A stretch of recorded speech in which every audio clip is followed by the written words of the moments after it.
සතුන්ට දන් දෙනකොට අනිවාර්යෙන් හොඳට මතක තියාගන්න අපි මේක කරන්නේ අපි නිකන් ආවට ගියාට කරන දෙයක් නෙවෙයි. දානයක් නෙමෙයි අපි කරන්නේ.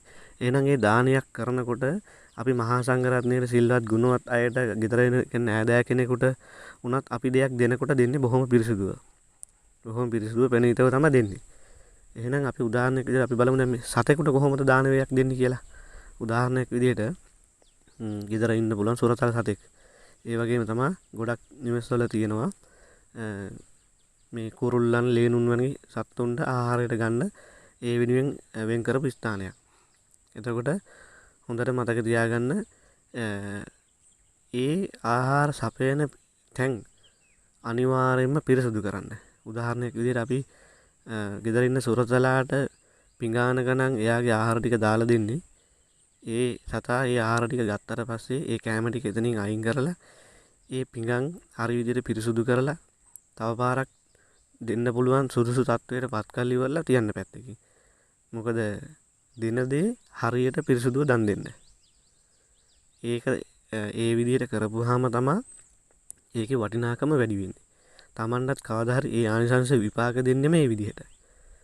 අපි ගොඩක් නිවෙස්වල අපි දැකලා තියෙනවා සත්තුන්ට කුරුල්ලුන්ට වගේ ලෑලි වගේ සකස් කරලා ඒ දානේ කටයුතු කරන අය ඉන්නවා. ඉතින් ඒ අයටත් මම කියන්නේ පුළුවන් නම් ඔය බත් ඒ තියෙන ඒ ලෑල්ල පුළුවන් නම් දිනපතාම වතුර වගේ දෙයක් යොදලා පිරිසිදු කරලා වේලෙන් ඇරලා ඒ කටයුත්ත කරන්න. එතකොට ඔබලාගෙම හොඳට තමයි ඒ ආනිසංස ඒ ක්‍රියාත්මක වෙන්නේ ඒ විදිහට. ඒ වගේම තමයි වැලි තියෙන තැන්වල ගල් ගොඩවල් උඩ කොළ ගොඩවල් උඩ නිකන් බිමට වල් ගොඩවල් උඩ ඒ වගේ තැන්වල සත්තුන්ට ආහාර දෙන්න එපා.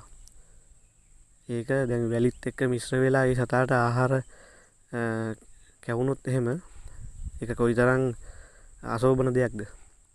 ඒ වගේම තමයි මේ විපාකය අපිට එන්නේ ඒ විදිහට. මොකද අපි කැමති විදිහනේ අපි දන් දීලා තියෙන්නේ. අපි දීපු විදිහට තමයි අපිට ලැබෙන්නේ. එහෙනම් ඒ දානි පැත්ත ආනිසංස පැත්ත ඕක ඊට අමතරව මම කියන්නේ අපේ මානසික පැත්තෙන් අපේ හදවත පැත්තෙන් අපි කල්පනා කරලා හිතන්න ඕන මම මේක බිම දාලා කෑවොත් මට කන්න පුළුවන්ද? බෑ. එහෙනම් මේක මම වල් ගොල්ලක දාලා තිබ්බොත් මට කන්න පුළුවන්ද? බෑ. එහෙනම් අන්න ඒ චේතනාවෙන් අද ඉඳලා කරන්න. උදාහරණ විදිහට අපි හිතමුකෝ ඔබ රැකියාවක් කරන කෙනෙක් කියලා. ඔබට කෑම එක අයින් කරන්න බෑ. ඒ වගේ තැන්වල නෑ ඒ වගේ තැන්. එහෙනම් ඔබ කෑම කටින් ඔබගේ කෑම එකෙන් යම් ප්‍රමාණයක් ඉතුරු කරාට පස්සේ කෑම කටක් ඉතුරු කරාට පස්සේ ඔබ ඉවතලන කොලයක නම් මේක උතාගෙන යන්නේ. ඒ විදිහට මේක උතලා ඒ ආහාර බැහැර කරන තැන් වලට බැහැර කරන්න. සමහරවිට ඩස්බින් තියෙන්න පුළුවන්. සමහරවිට එක ඩස්බින් එකක් තියෙන්න පුළුවන්.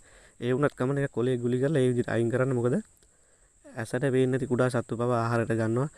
වතුර වාලවල් වලට, කුණු කාණු වලට, වැලි ගොඩවල් වලට, වල් ගොඩවල් වලට ඒ වගේ තැන් වලට සත්තුන්ට ආහාර දාන්න එපා. සත්තුන්ට තියා අපිටවත් ඒ වගේ තැන් වල ආහාරයක් ගන්න බැරි නිසා. සත්තුන්ට ආහාර දෙනකොට ඒ වගේ පිළිවෙලකට අනිවාර්යෙන් සත්තුන්ට ආහාර දෙන්න පුරුදු වෙන්න. ඒක අපේ හදවතින් එන්න ඕන පුරුදු කරන්න ඕන දෙයක්.